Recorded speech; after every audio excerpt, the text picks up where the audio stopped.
Hi, my name is Nicole Golden, and I'm the host of the Mental Health Matters podcast. Today, I'm joined by my friend Candy Mayer, who is a licensed mental health therapist.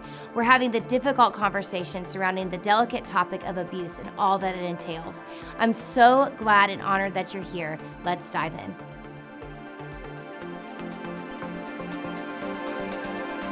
Hey everybody, my name is Nicole Golden. Thanks so much for joining us.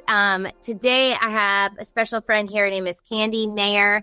And I'm going to start her out with a really light and fluffy question. But before we get too far in, I just don't want to forget to give you guys this trigger warning that our conversation today is going to center around abuse and abuse victims. And so I want to honor those of you that maybe have walked through the abuse situation and you are not ready yet to hear a discussion about it. So you may want to just go ahead and hit pause or stop and come back sometime in the future, or not come back at all. Whatever is best for you. But just wanted to give you that quick trigger warning before we dive in. So Candy, real quickly, if you can tell us basically what your credentials are, and then also like what got you into counseling and therapy in the first place. Yes, absolutely. So I'm a marriage and family therapist. I'm going to be 6 years this year. So it's a huge victory. I'm so happy about that. And really growing up, my dad did a lot of counseling. So he was a pastor. And I always was part of that process. I would join in and pray for people. And he included me in that journey of counseling. And for me, I just felt like from a very young age, I knew that's something I wanted to do. But when I was in college, I was like, you know what, I'm going to do the medical field. I'm not going to be obedient.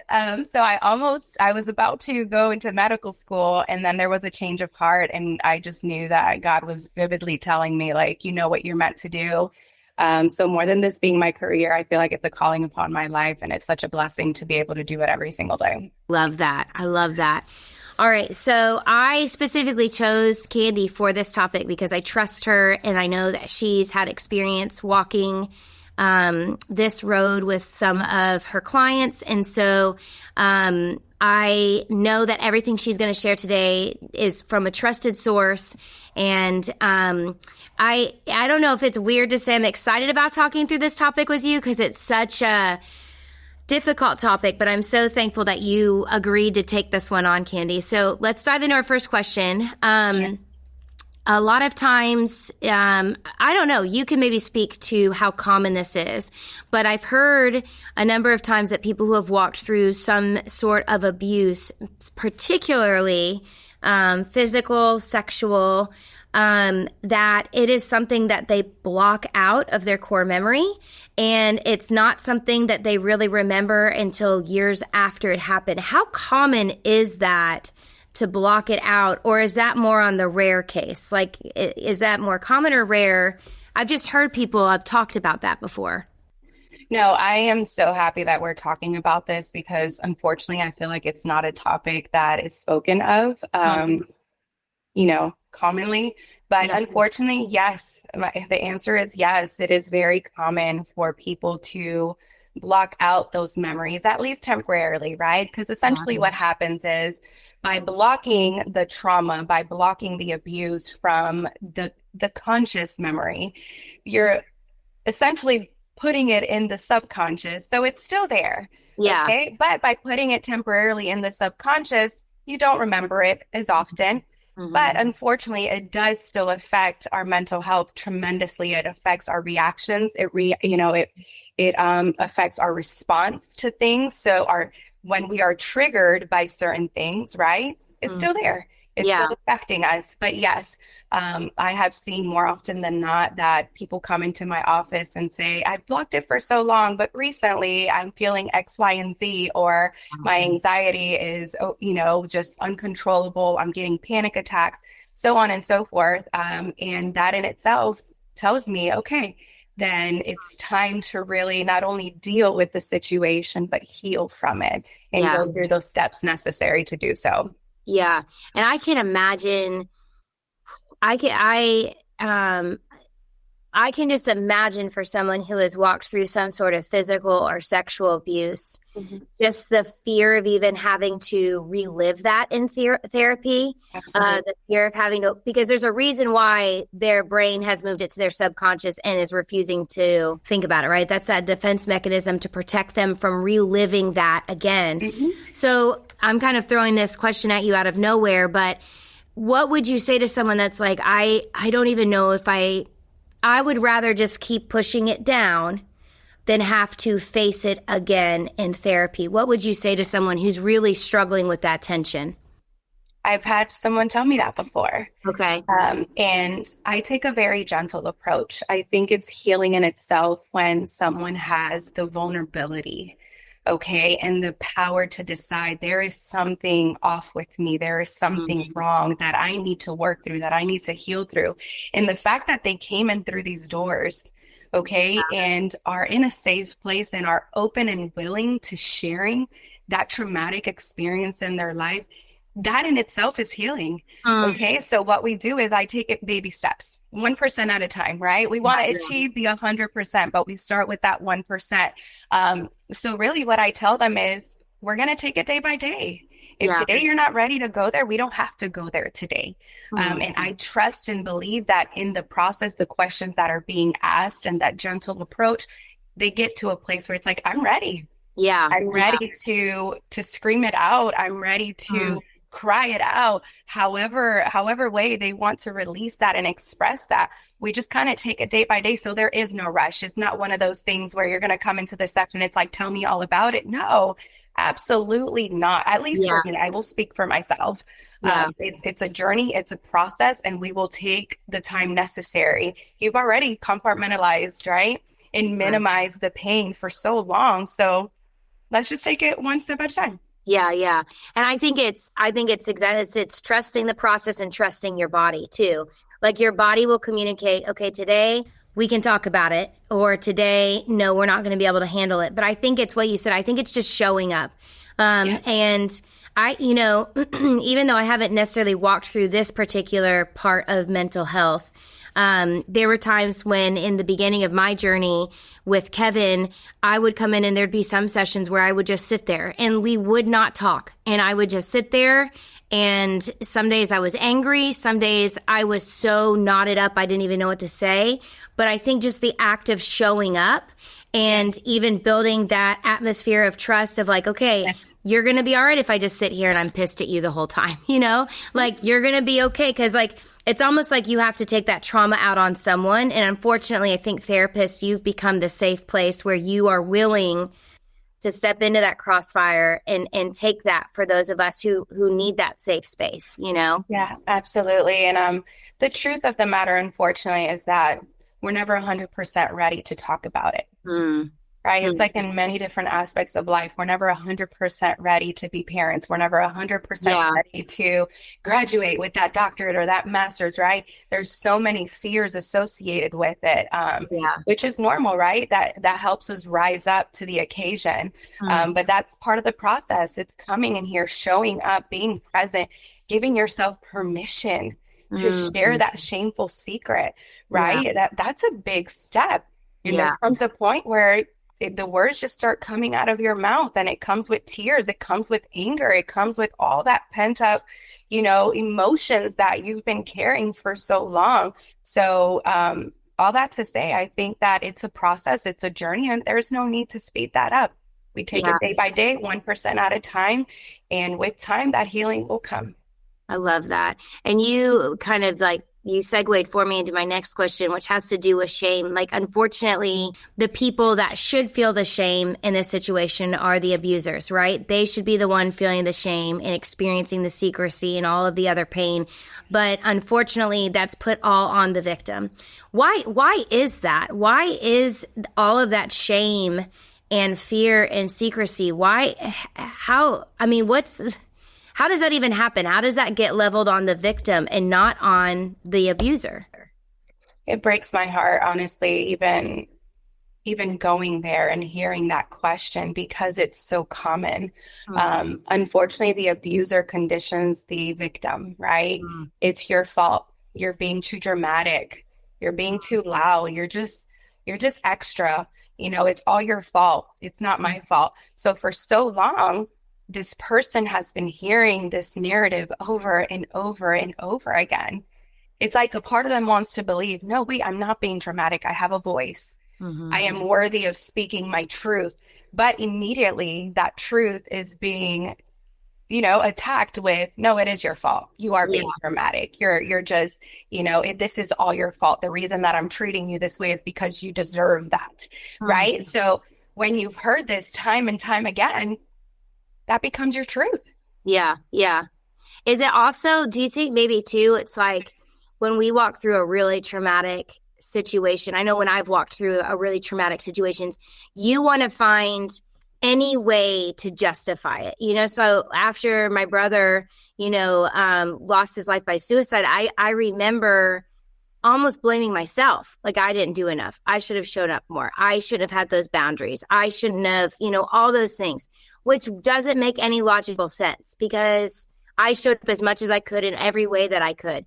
But it's almost like you want your conscious, subconscious, whatever it is, your brain wants to make sense of this traumatic thing. And so it's like, and I think so often too, abusers are people that victims have grown up around, have trusted, have felt, and so it's almost like, well, that person, this couldn't have happened just by chance. Because then if it happened just by chance, well, then there's even more. I did something, is there some kind of attachment sometimes with that of like just trying to find a reason for it? And so it's just easier to blame myself than it is to put the ownership on the abuser. Yeah, absolutely. And I think as human beings, we're always seeking that why. Why did this happen? Why did it happen to me? Why have these lies become my truth? That why? So absolutely, I feel like, especially a person who has gone through such trauma and pain, they're constantly seeking that why, but in a more profound way. And all they know is that, well, yeah, there was fault there, but for so long, they told me that it was my fault. So it's easier to blame yourself than it is to point the finger at someone else, especially when you've heard that for so long. Yeah, yeah.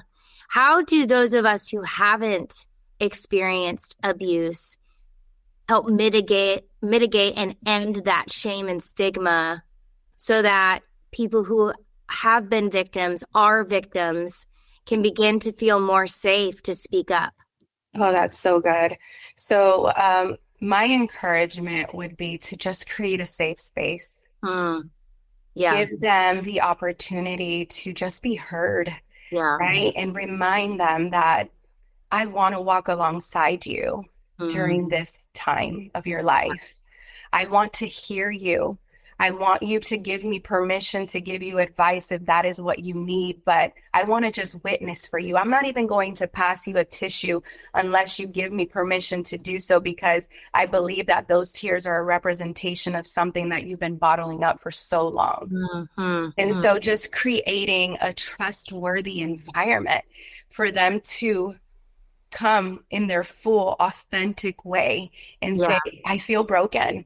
I'm ready to give this up. I think in itself is just so beautiful and so powerful for someone to hear, especially when they're going through that. Because think about it. They don't trust people. Yeah. They don't trust themselves. Yeah. Yeah. They don't trust well, that's the biggest thing. They don't trust themselves, gosh, that's so powerful. And I think we've got to, those of us who are on the other side, who haven't walked through this, is like remembering and realizing that if someone who has been a victim of abuse allows us in, that's a huge gift. That's a huge gift of trust. And we've got to be very careful to protect that gift and to honor that gift and to be part of their healing by, being like, you can trust me. I'm going to honor this trust. I'm going to protect this trust so that you feel like you can continue to take steps in healing, Do you think most of abuse victims will tell a friend before a therapist, or do most, I don't know if you would even know that statistic, but I was just thinking about that. Now, an actual stat, in number, I don't know for certain, but I've seen half and half. Okay. I've seen it where they have disclosed the information and shared that shameful secret with someone, and that person has heard them out, but has unfortunately can't really help them to the extent that they need to heal. So that person then is the source of encouragement to say, hey, I think you need to seek professional help. Yeah. Yeah. And I've had individuals come into the office and, come in for a session, and maybe they come in for anxiety, depression, or other things. And Yeah. it comes up where it's like, I've actually never shared this with anyone. Mm-hmm. And I was even debating if I wanted to share it with you or just Yeah. focus on everything else, right? The Yeah. tangible things like the panic attacks, the other things that there could be some easy coping mechanisms that I could tangibly use on a day to day. And then they're like, but I'm ready to share it. And it's so Yeah. powerful. And I feel honored every single time to be able to witness that and walk alongside them and hold their hand through that. And one other thing that I want to add with how to be present for these individuals is speaking the truth over their life, Mm. right? For so long, they've heard the negativity, they've heard everything they are not.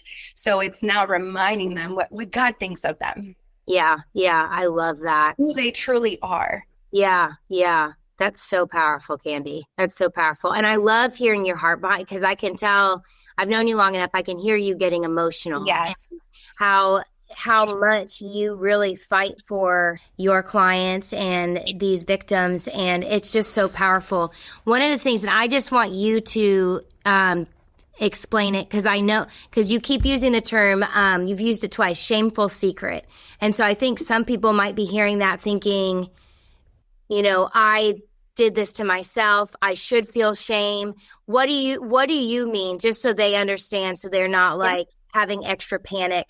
When you say shameful secret, you're meaning, they are feeling the shame as a result, but that's not their fault that they're feeling the shame. They shouldn't feel the shame. It's just as a result of what happened. Correct. What I mean by shameful secret, and thank you so much for asking for that clarity, is at times, more often than not, what I hear people saying is, I should have done more. Oh, wow. I should have fought back, right? Wow. Yeah. It's kind of going back to the same, thing you were talking about a few moments ago of, I should have called him more, or I should have, right? It's the same for that person enduring that situation. I mean, studies have shown, and this is scientific and psychological, where a person, when they feel threatened, their body freezes. Yeah. Yeah. They enter this state of, it's almost, people have described it to me as an out of body experience, where it's like, I want to do more. I want to throw punches. I want to fight back. I want to do X, Y, and Z. But for some reason, I could not. Why not? So that's when I say shameful secret. For them, they have carried this shame for so long, and they have blamed themselves because they didn't do more. And is that where the majority of the shame comes from? Is that wow, I've never really thought about it in that way. That is powerful. So studies have shown that our bodies kind of just numb. They become numb for a moment because we feel less pain. Yes. When our body becomes numb in that way. Okay, let me move to a different question. I hate that we have to pew, pew, pew, but that was powerful. Okay. Why do you think there's all different forms of abuse, and verbal, emotional, mental abuse can be just as dangerous and damaging as sexual and physical abuse. I think historically, when I say church, I mean church globally has done a terrible job helping people heal from, emotional, verbal, and mental abuse. Because in those cases, I do know I've been around different situations where it's, oh, you're over exaggerating. Oh, it's just words. Oh, it's just this. Oh, it's just that. Oh, you're just looking for an excuse to walk out. You're just, So why do you think we minimize verbal, emotional, and mental abuse as compared to how we treat sexual and physical abuse? Yeah. I mean, the truth is that unfortunately it's become normalized. Like you said, right? We even do that to ourselves. You're being dramatic. Yeah. It's not serious, right? It's not spoken of often enough. But I was even doing research because when a person goes to court, right, and they're expressing, it doesn't go, it's not as reported because there is no lasting scar. Okay. Like physical scar. Physical scar. Okay. So there's internal scars, and we'll talk about that in a little bit. But unfortunately, it's seen as, in our society, unfortunately, it's seen as normalized, or it's not spoken of enough. So as physical abuse, it's like, oh, look, there's something that I can show you. Yeah. Here, I'm just expressing something that's internal, and you have to take my word for it. Yeah. Wow. That's intense. And I think, I would think that because there isn't anything to show for it, sometimes that creates even more shame. Well, I am making this up. Well, I am being overdramatic. Well, maybe I rewrote history somehow. And then there's that further degrade of trust in yourself. Mm-hmm. And then I think sometimes you're even more likely to remain under the abuse or to put yourself back into a different form of abuse. Now I have heard that before. Speak to how common that is to kind of move from abuse to abuse. Is it almost like you get to a place where those victims feel like they deserve it? Is it that's because that's all they've ever known is abuse? So to think about being outside of abuse is almost scary. Why is that so common to move from one abusive relationship to the next? A way that I would describe it to my clients, right, when they're here in session, when they're trying to make sense of that why. Yeah. No one wants to be abused, right? No one wants to be physically abused, sexually abused, any of the abuses. No one wants that.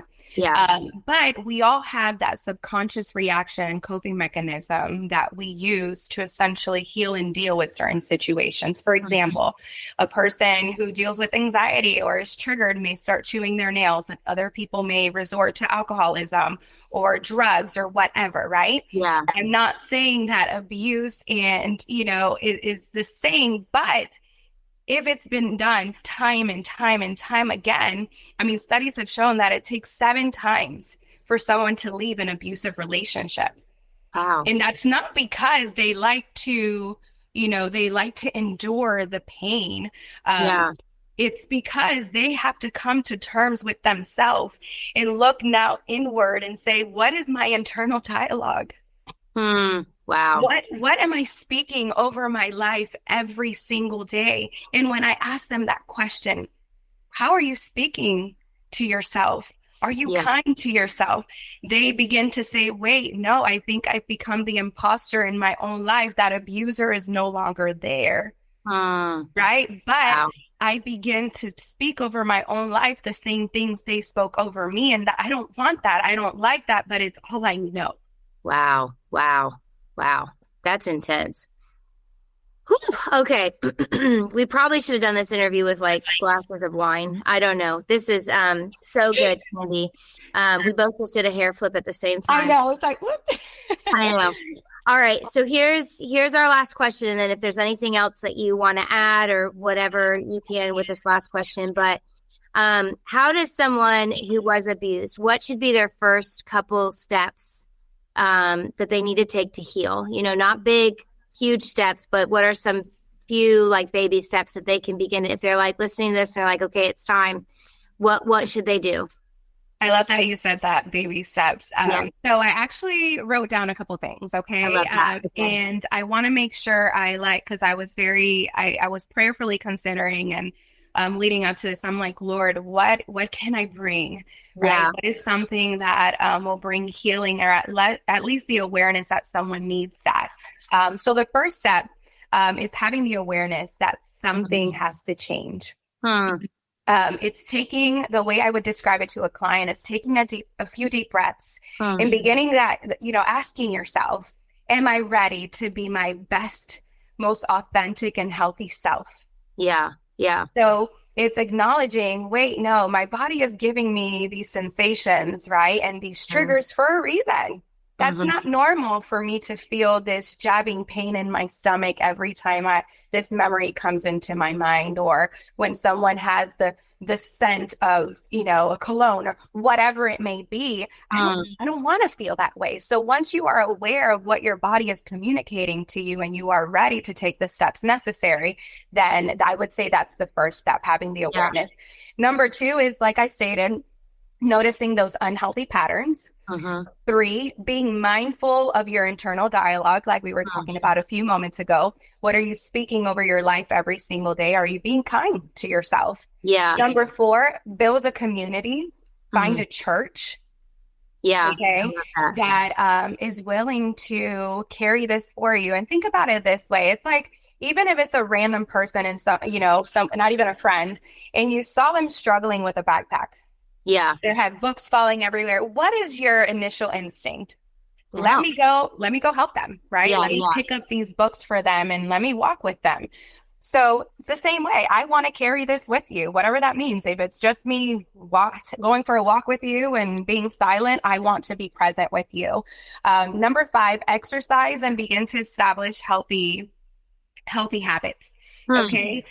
Studies have shown that, it doesn't have to be this extensive workout, right? Just getting your body in movement, maybe going for walks, doing a couple jumping jacks, doing a dance class, anything that I always tell people, just dance in your kitchen. I have a sign in my kitchen that says this kitchen is for dancing. Literally, like that is our way to release the stress of the day and just getting your body moving.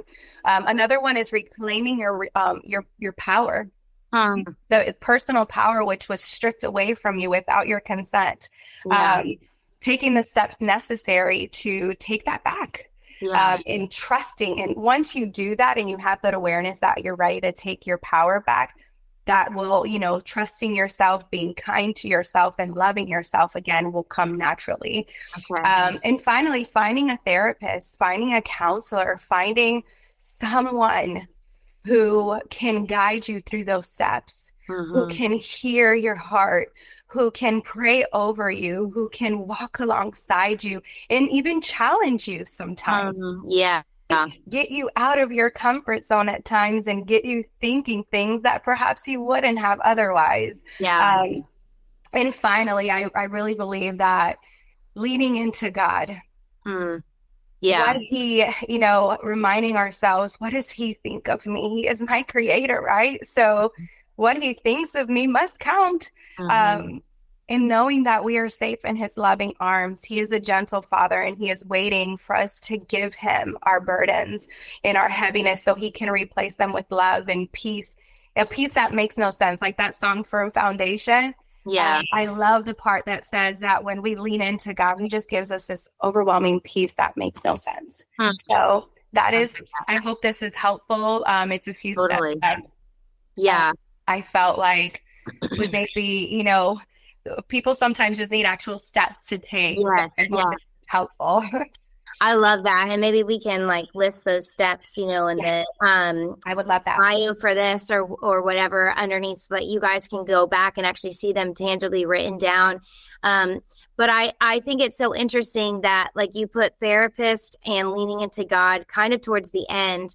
And I actually like that because I think sometimes when people have walked through a really traumatic experience, we, especially those of us who are Jesus followers, who have a relationship with the Lord, we want to all of a sudden slap that get into church, love Jesus, find a therapist, and it's no, those are some of the last steps, and it's specifically if someone has been abused by a parent or a father figure or something like that, it is very difficult for them to see God in a safe space when we talk about God as a father, those sorts of things. So that is a journey that does take time.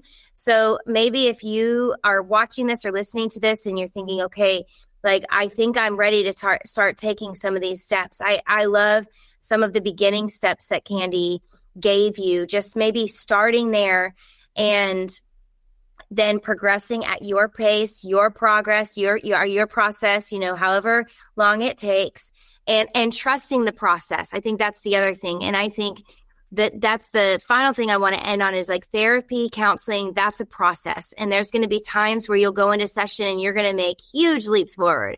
And you're going to be like, that was worth every dime I paid, and then there's going to be other times you come in and it's going to suck, and you're not going to make any progress and you're going to feel like you took some steps backwards. My favorite things Kevin said to me once was that therapy, healing, it's 2 steps forward, 1 step back. Yes. But even if you're taking 1 step back, if you're taking those 2 steps forward, that's still progress. Absolutely. So I think that's just what we have to keep in mind when we're dealing with major trauma in our lives, is that it's going to be a 2 steps forward, 1 step back. Yeah. Don't be discouraged about that 1 step back because you're still making progress. Yeah. Candy, thank you so much for your time, your information. If anyone's interested, I trust Candy. I send a lot of people to Candy. And after listening to her, I'm sure you guys now know why. And so we're really grateful, Candy. Thank you so much for your time. Thank you. I'm so honored and blessed to have been here with you today. Thank you, Candy.